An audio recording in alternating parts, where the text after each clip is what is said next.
Hello there, I'm Chuck Todd, and welcome to Meet the Press Reports, where each week we dive into a single subject. This week it's cryptocurrency. It's obviously no longer a fringe investment. This is big business these days. The crypto market, it exploded in 2021. COVID had a little something to do with that as people were at home looking for different investments. The total transaction volume grew by more than 550%. It reached $15.8 trillion. See, big business. But what is crypto? Is it a currency? Is it more like a stock? Or how about a commodity like a pork belly? And how many Americans have skin in this game? Well, our brand new NBC News poll shows that 1 in 5 Americans have engaged with cryptocurrency, buying, selling, or simply holding on to it as an investment. Billions have been made. Sam Bankman-Fried, he topped this list at the age of 29, just 4 years after he started trading Bitcoin. But he did it because he saw a quick way to make money. He admits that. Some people see numbers like this and wonder if that's all crypto is, just simply a scheme to get rich quick. So then that begs the question, is it safe? Is it a bubble that's ready to pop, like what happened to the housing market back in 2008 and 2009? 13 years after Bitcoin, though, went online, regulation is finally in the works. 37 states plus Puerto Rico are all working on some form of crypto regulation. And as you'll see in a moment, the state of Wyoming is on the forefront. They want to become the new frontier, have crypto-friendly regulation that they hope will make it safer and make them the home of the crypto big business, a la what Delaware is to incorporating big businesses here in America. My colleague Jolene Kent, she went to this new Wild West to explain what crypto is and what the future may hold. The cryptocurrency scene is booming. Advertisements dot the skies and fill our screens. It's the new digital currency that's been getting a lot of hype. New Bitcoin billionaires are minted every day. And what used to be a fringe tech obsession has now exploded into the national conversation, becoming impossible to ignore. The crypto market is now worth some $1.75 trillion. It's no wonder that communities across the country want a piece of the pie. Cities like Miami and New York are proclaiming that they're opening their doors for crypto business. I'm going to take my first 3 paychecks in Bitcoins. The Biden administration weighed in with a first-of-its-kind executive order, asking federal agencies to research and develop new regulations for cryptocurrency. How did you feel when you saw the President of the United States issuing an executive order looking into cryptocurrency? Well, having been around in the industry where in the early years I had to keep my head down for fear of being fired by my employer for being involved in this industry, it really does show that we've come a long way. 22-year Wall Street veteran Caitlin Long left her managing director job at Morgan Stanley in New York to transform Wyoming into a crypto-friendly state. She's been at it for 10 years and says Bitcoin is here to stay. Bitcoin's the 11th largest currency in the world right now, so obviously it's not small anymore. It's bigger than most countries, the value of most countries' currencies, and I think over time going a lot bigger. I think it actually will end up becoming a reserve currency. It's way too late to try to ban Bitcoin. Everyone who says that Bitcoin should be banned is, in fact, revealing that they don't understand what Bitcoin actually is. We're in a nascent technology where Steve Lupian has made it his full-time job to explain exactly what Bitcoin is. He's a professor of blockchain and cryptocurrency at the University of Wyoming, one of the only schools in the country where students can get a minor in the subject. To understand Bitcoin, he says you should first think about gold. you can't walk into McDonald's right now and buy a Big Mac fries and a Coke, with a gold bar, but that doesn't mean it doesn't have value. And that's kind of where I put Bitcoin today. And how did gold become valuable to begin with? A couple thousand years ago, during the late Bronze Age, people decided that gold was valuable because it looked nice and was reasonably scarce. People started trading gold and paying for labor with it. Meanwhile, others learned how to mine it for profit. Eventually, governments decided to create a representative paper currency like the U.S. dollar. Fast forward to today, the dollar hasn't been backed by gold for decades. Today in the United States, we recognize a piece of cotton paper with some ink on it with a picture of a dead president as having value. Well, the intrinsic value of a bill is like 0.002 cents. What gives it its value is the faith and the credit in the U.S. government. The only reason this piece of paper is worth $1 is because society has agreed on that, and there are structures to support its value. Turns out crypto isn't so different. Let's take a look at the biggest one of them all, Bitcoin. After the financial crisis, some people decided they wanted to make a new kind of currency in the digital age. And on January 3rd, 2009, Bitcoin was born. Just like gold, Bitcoin is a currency, but it also must be mined. Once it's mined, a Bitcoin is tracked through something called a blockchain. A blockchain is like a Google spreadsheet or those old interoffice envelopes. Information is added to the blockchain through transactions. Every 10 minutes or so, a new block of information is added to the Bitcoin blockchain. But that data needs to be verified, which requires very sophisticated computers. And the people who run those computers are rewarded with Bitcoin.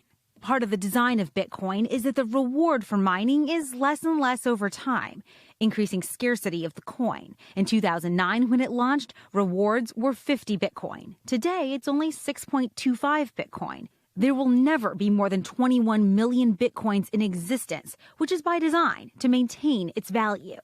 Just like gold, these Bitcoins that are rewarded can be traded on an open market where anyone can buy or sell them. Their value is determined simply by what people are willing to pay for them, similar to how the stock market works.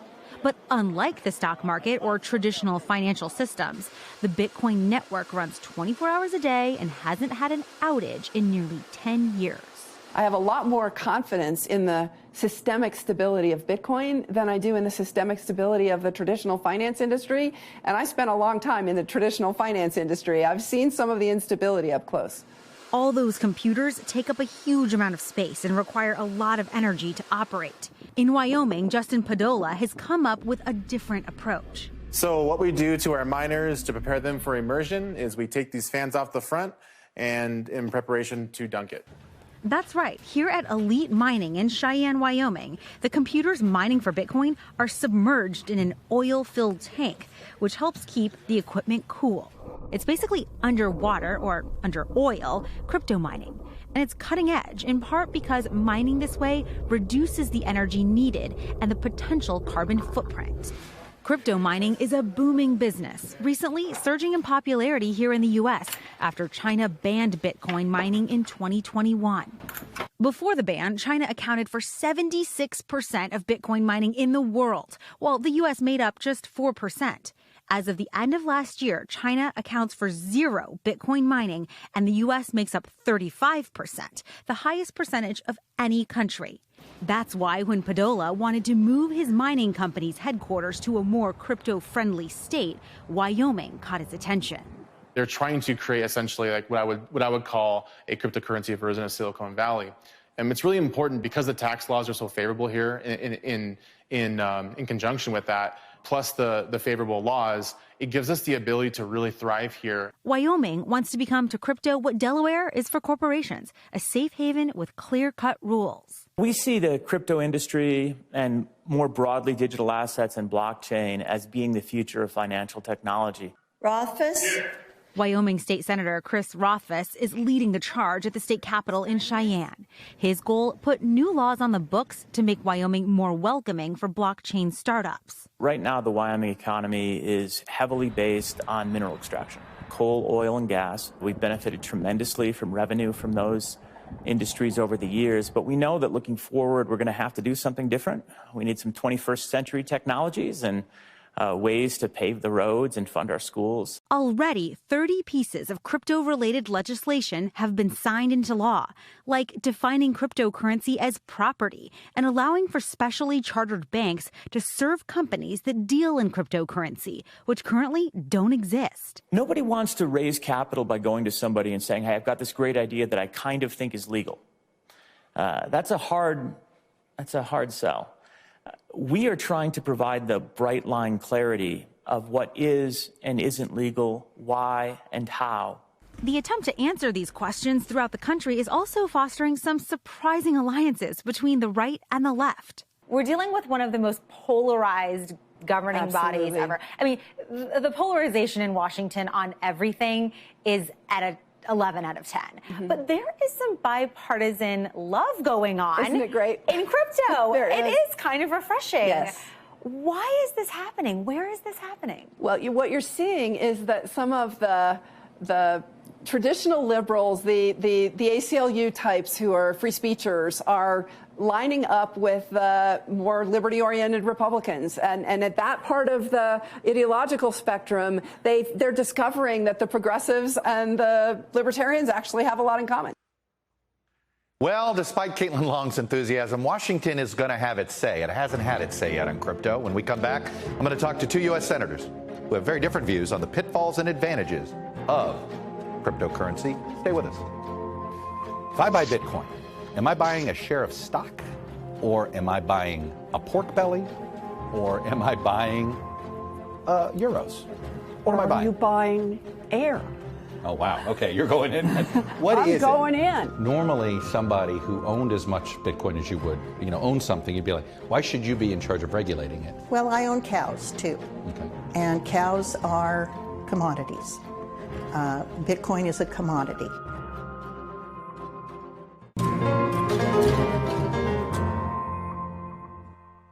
Welcome back. So who deserves power over the future of our economic system? How decentralized should it get? I went to Capitol Hill to talk with Republican Senator Cynthia Lummis of Wyoming. She's trying to make the digital development in her state, such as crypto banks, mainstream with some upcoming legislation. I also talked with Democratic Senator Elizabeth Warren, who has called cryptocurrency a runaway train. So, can they even agree on what crypto is? Take a listen.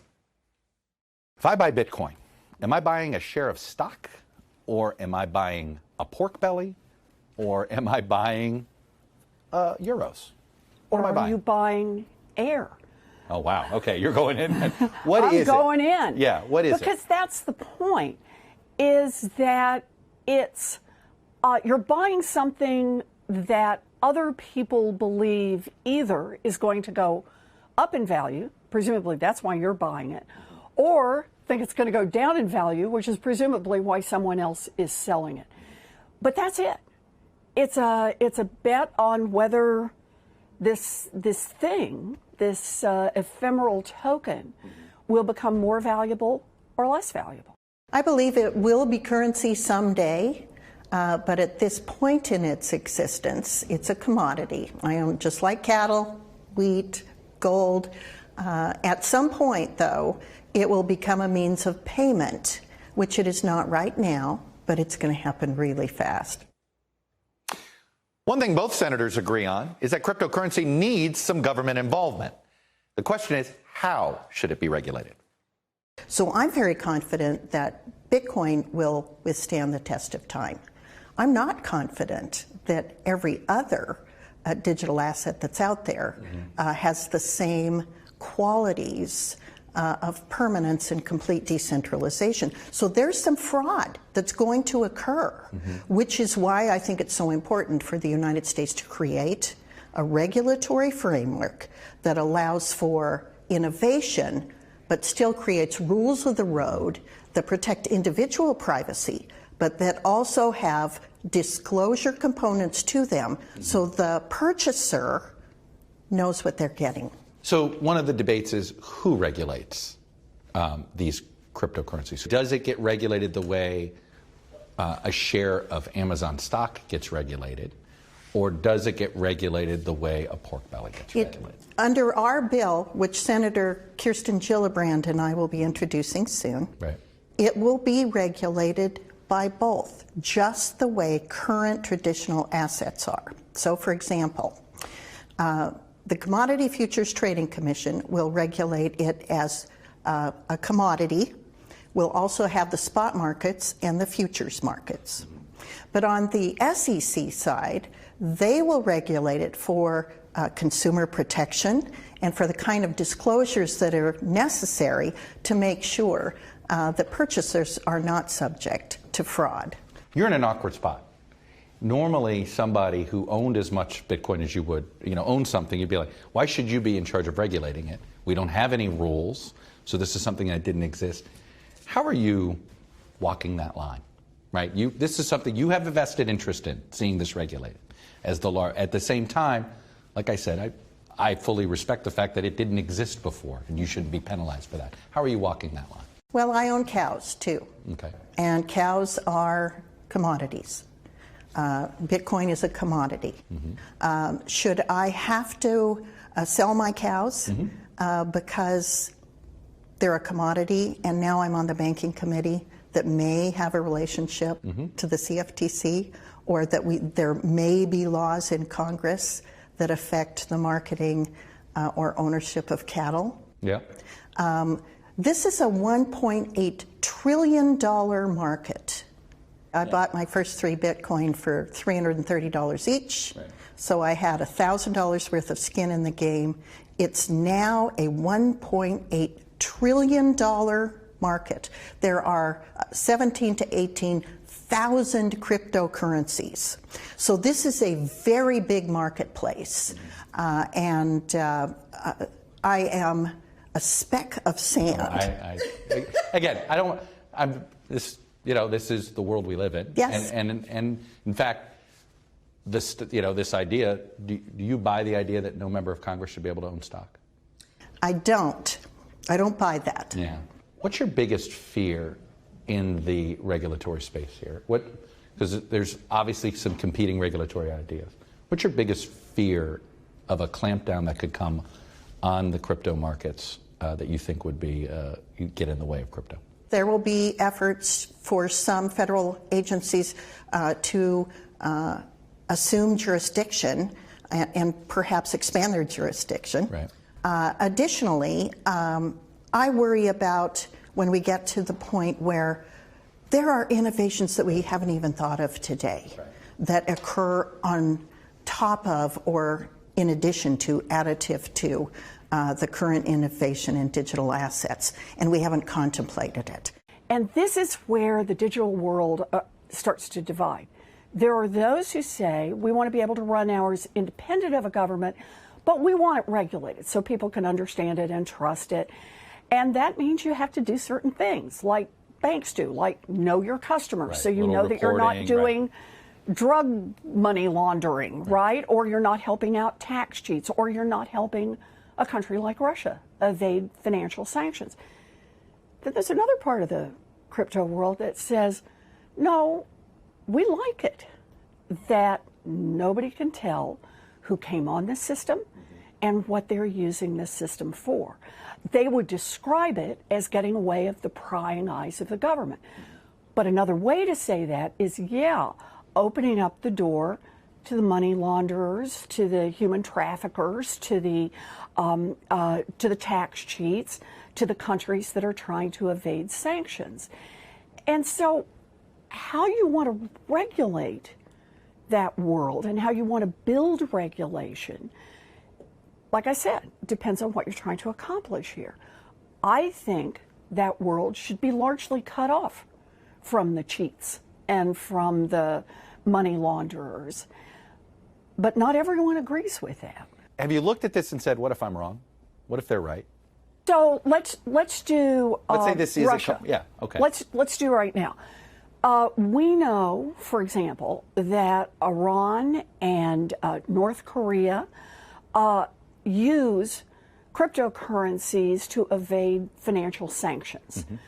Not a lot, though. It turned out to be, it is a smaller chunk than folks thought, we hope. But they are using them to evade financial sanctions, right? We also know that Russia is involved in about 3/4 of all the ransomware payoffs going on around the country. So in other words, the Russians are very sophisticated on dealing with crypto. They clearly have demonstrated they're willing to engage in the illegal portion of the spectrum, and that countries can use crypto not totally to substitute for sanctions or totally evade them, but to create a hole in the bucket, right? A little opportunity to move money around. We also know, by the way, that the Bank of Russia has now authorized banks to deal in crypto because they're shut out of the banking system. So we see all of those things. My response is to say, along with several other senators, including the head of the Foreign Relations Committee, the head of the Intelligence Committee, the head of Senate Armed Services, to say, let's give Treasury the tools to say that any of the crypto exchanges that are not following knowing their customers and blocking evasion of sanctions can't do business in the United States. Just give them the tool for that.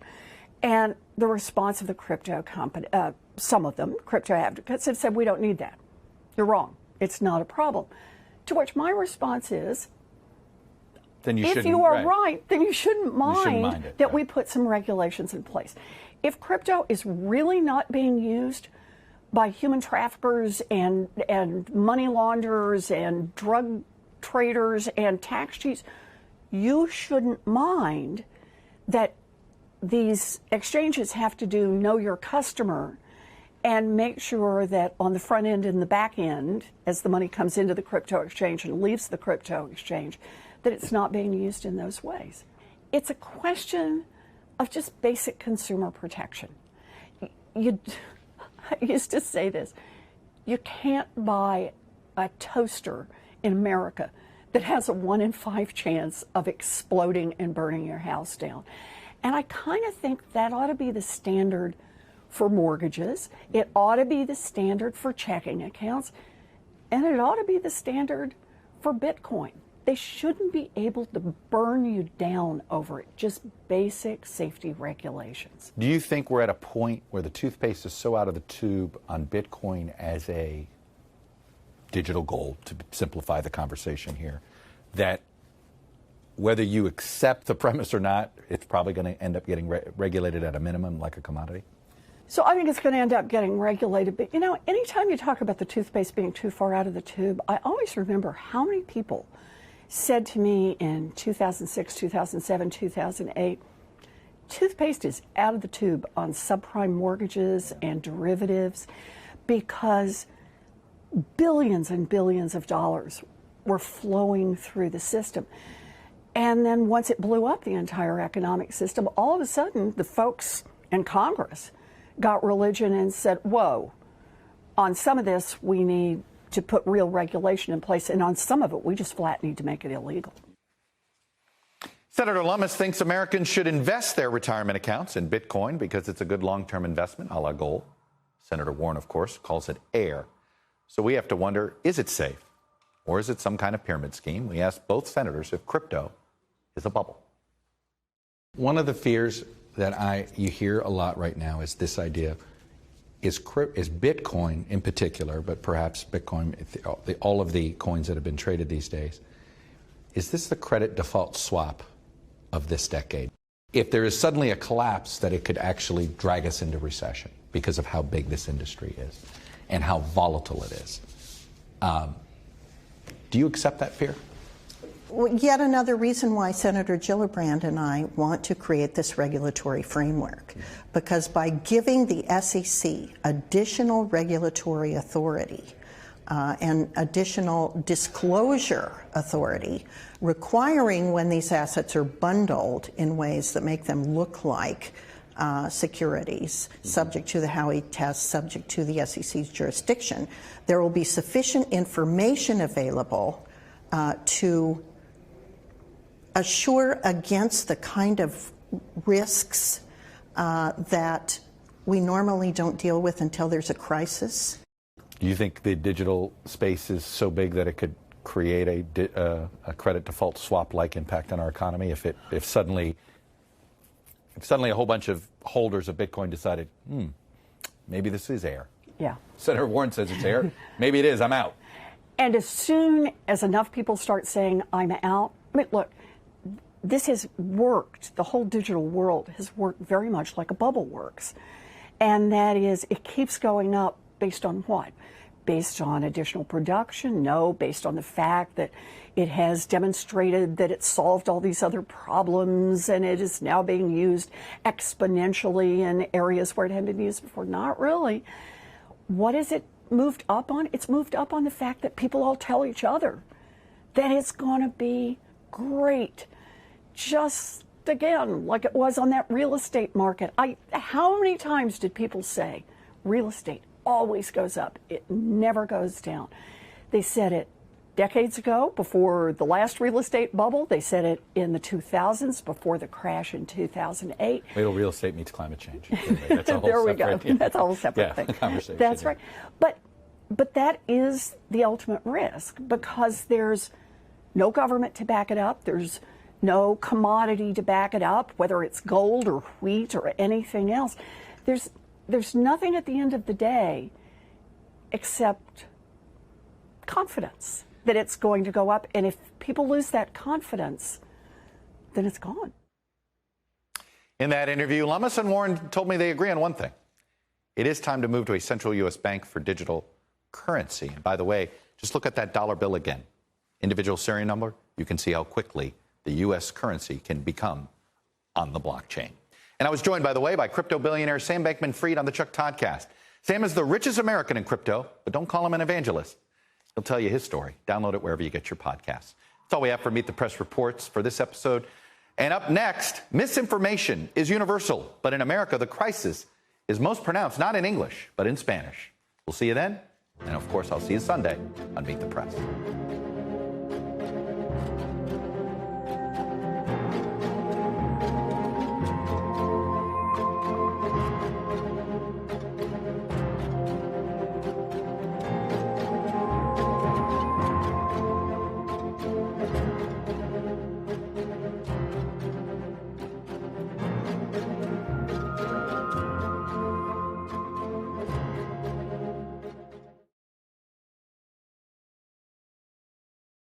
Thanks for watching our YouTube channel. Follow today's top stories and breaking news by downloading the NBC News app.